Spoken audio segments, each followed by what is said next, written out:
Hi friends, మన అభిష్టానికి స్వాగతం. Friends, ఫోటోలు జ్ఞాపకాలుగా మారుతున్నాయా, మన సంతోషాన్ని దూరం చేస్తున్నాయా? ఈ మాట ఎందుకంటున్నానంటే, ఈ మధ్య కాలంలో మనం ఎక్కడికి వెళ్ళినా అది ఒక విహారయాత్ర కావచ్చు, పెళ్ళి కావచ్చు, లేదా ఒక చిన్న పార్టీ కావచ్చు, మనం అక్కడ అడుగు పెట్టగానే చేసే మొదటి పని ఫోన్లో ఫొటోస్ తీసుకోవటం, వాటిని సోషల్ మీడియాలో పోస్ట్ చేయటం. అవునా కాదా? అసలు మనం అక్కడికి వెళ్ళింది ఆ క్షణాన్ని ఎంజాయ్ చేయటానికా, లేక నేను పలానా చోటికి వెళ్ళాను అని లోకానికి చాటి చెప్పడానికా?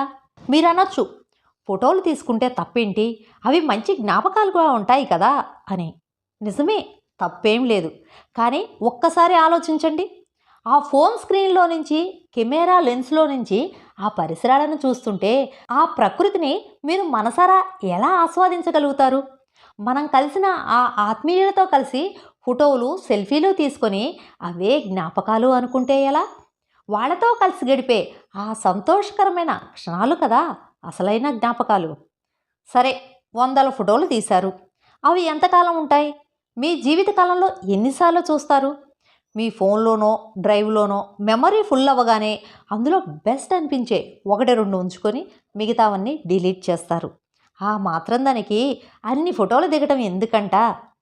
ఫోటో చూస్తే మనం పలానా ప్లేస్కి వెళ్ళాం, పలానా వ్యక్తులను కలిసాం అని గుర్తుకు వస్తుంది, కానీ ఆ అనుభూతి ఎలా కలుగుతుంది?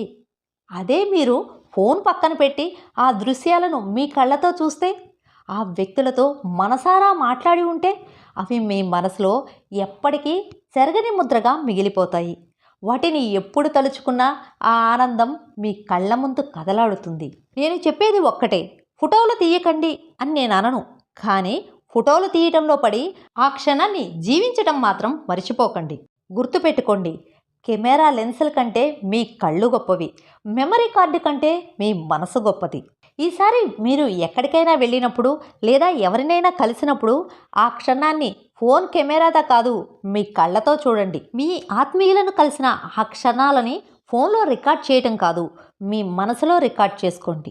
ఎందుకంటే కాలం గడిచిపోయాక మన దగ్గర మిగిలేది ఫోన్లోని మెమరీ కార్డు కాదు, మన మనసులోని తీయని జ్ఞాపకాలు మాత్రమే. మనం వెళ్ళిన ప్రదేశాన్ని, కలిసిన వ్యక్తులని ఫోటోల రూపంలో జ్ఞాపకాలుగా మార్చుకోవడంపై ఈ వీడియోలో చెప్పిన అంశం మీకెలా అనిపించింది? కామెంట్ చేయండి. ఈ వీడియోలో చెప్పిన అంశం సరి అయినదే అని మీకు అనిపిస్తే ఈ వీడియోని లైక్ చేయండి. మీకు తెలిసిన వారందరికీ తప్పకుండా షేర్ చేయండి. ఇలాంటి మరిన్ని ఇంట్రెస్టింగ్ వీడియోస్ చూడటం కోసం మన మనోభిష్టం ఛానల్ను సబ్స్క్రైబ్ చేసుకోండి.